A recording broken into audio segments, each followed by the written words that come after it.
Casimiro, matinding balik kay Milindo. Pacquiao, malaking problema. Ito ang pag-usapan natin. Pero bago ang lahat, pakisubscribe po ng channel ko. Huwag niyo na rin kalimutan i-click ang notification bell para lagi kayong una sa balita.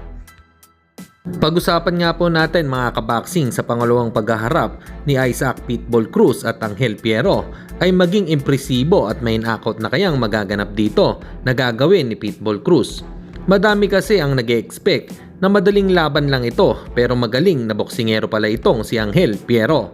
Undercard nga pala ang dalawa sa bakbakang Manny Pacquiao at Mario Barrios. Samantalang sa banat nga po ni Milan Milindo sa magkapatid na Jason Casimiro at Janrel Casimiro ay may buwelta nga dito si Coach Jason Casimiro. Sinabi niya na anong sinasabi mo na kahit sino-sino na lang kino-call out namin. Kung di sinabi mo na kahit sino-sino na lang dapat kasama ka sana hindi ka naman kasali. Hindi siguro kahit na sino-sino na lang.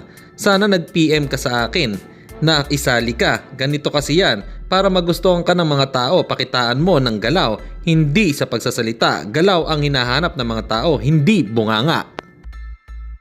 At sa kabilang balita naman tayo mga kaboxing, ayon po sa mga komento ng mga kilalang boxing analysis sa Amerika, ay panigurado daw na mahihirapan na dito si Pacman kay Mario Barrios dahil na din sa edad nito. At magiging malaking problema daw ito sa ating pambato dahil sa laki po ni Mario Barrios at sa bata nito. Yung utak daw ay bata pa pero baka daw hindi na sumunod ang katawan nito.